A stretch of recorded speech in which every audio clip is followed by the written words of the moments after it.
Bertemu lagi dengan saya. Oke, dalam kesempatan kali ini saya akan menceritakan sedikit kisah dari Jayaprana dan Layonsari, atau bisa disebut kisah cinta mereka lah. Dikisahkan pada zaman dahulu di desa Kalianget, hiduplah sepasang suami istri yang memiliki 3 orang anak, yang diantaranya adalah 2 laki-laki dan 1 perempuan. Namun pada suatu hari terjadilah wabah penyakit di desa tersebut dan menyebabkan 4 dari anggota keluarga ini meninggal. Yang tersisa hanyalah Jayaprana ini, yang tentu saja itu membuat Jayaprana ini menjadi anak yatim piatu dan hidup sendiri. Jayaprana ini hidup sendiri di rumah yang ditinggalkan kedua orang tuanya. Kadang juga dia itu tidur di rumah sahabatnya yang bernama Wayan. Setelah ditinggalkan kedua orang tuanya, Jayaprana ini mencari kayu bakar untuk menyambung hidupnya. Yang saat itu Jayaprana ini baru berusia 11 tahun. Pada suatu hari, pada saat Jayaprana ini mencari kayu bakar di hutan, Jayaprana ini bertemu dengan pemburu.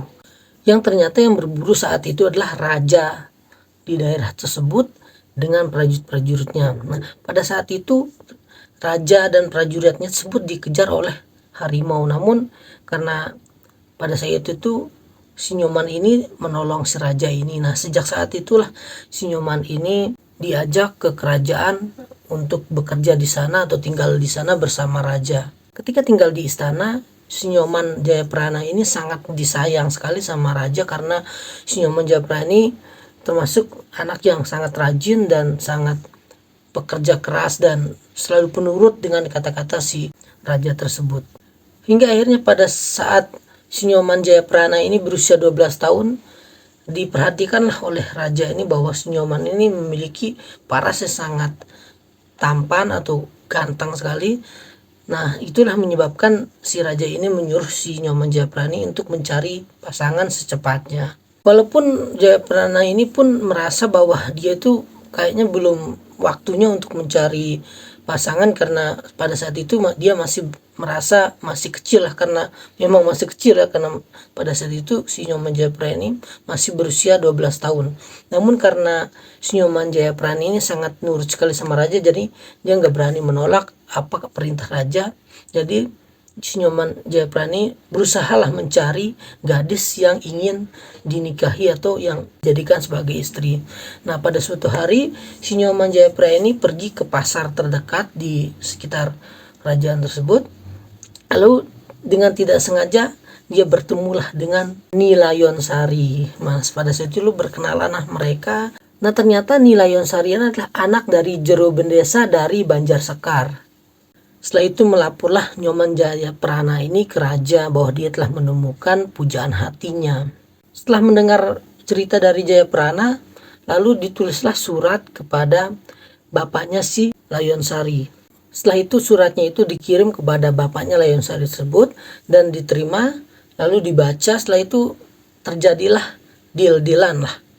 Setelah terjadi kesepakatan antara raja dan bapaknya Ni Layonsari ini, dipilihlah tanggal pernikahan antara Jayaprana dan Layonsari ini pada hari Selasa. Lalu datanglah Ni Layonsari ini bersama seluruh keluarganya ke kerajaan untuk melangsungkan pernikahan. Namun pada saat bersamaan itu adalah pertama kalinya si raja ini melihat Ni Layonsari ini, yang membuat raja ini sangat terpukau sekali, sangat sangat menganga lah melihat kecantikan si Ni Layonsari ini.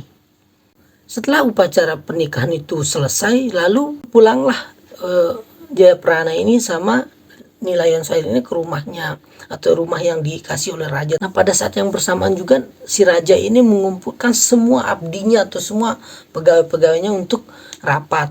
Nah, yang ini nih yang mulai dari permasalahannya.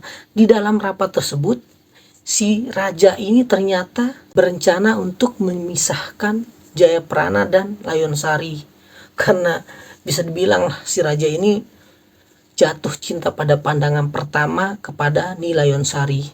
Setelah itu dibuatlah jenis rencana bagaimana caranya. Pokoknya raja ini pengen Jayaprana dan Ni Layonsari ini dipisah agar nanti si raja ini bisa menikahi Ni Layonsari. Setelah 7 hari kemudian dikeluarkanlah titah kepada Jayaprana ini untuk pergi ke Teluk Terima atau jenis apa namanya ya, tempat persinggahan kapal itu, untuk menyelidiki ada sebuah kapal yang rusak karena perompak.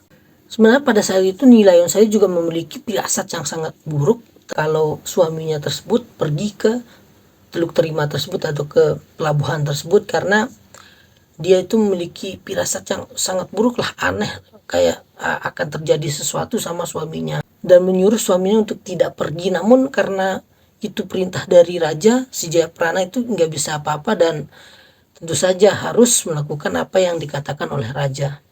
Nah, di dalam perjalanan si Jayaprana pun merasa ada sesuatu yang janggal, kayak dia nggak enak dah, ada firasat-firasat buruk yang akan terjadi kepada dirinya. Setelah sampai di Teluk Terima atau di pelabuhan, seorang Patih Saunggaling memberi Jayaprana sepucuk surat.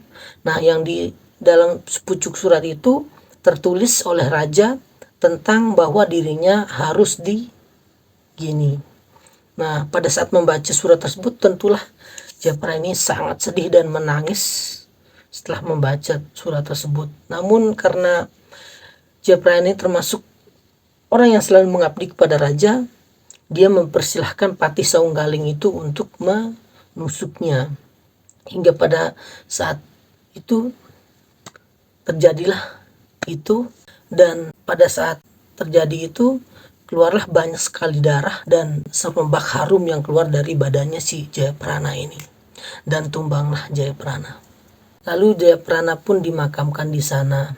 Lalu pulanglah rombongan istana ini, rombongan kerajaan ini untuk menuju ke istana. Nah, di dalam perjalanan tersebut banyak sekali anggota-anggota atau orang-orang di rombongan ini yang mengalami nasib sial di jalanan.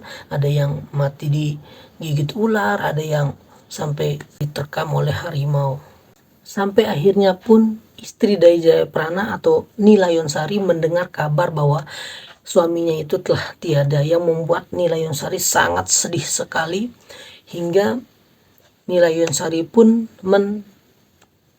meniadakan dirinya lah dengan keris, menusukkan ke dadanya, yang itu membuat Nilayun Sari ini juga meninggal.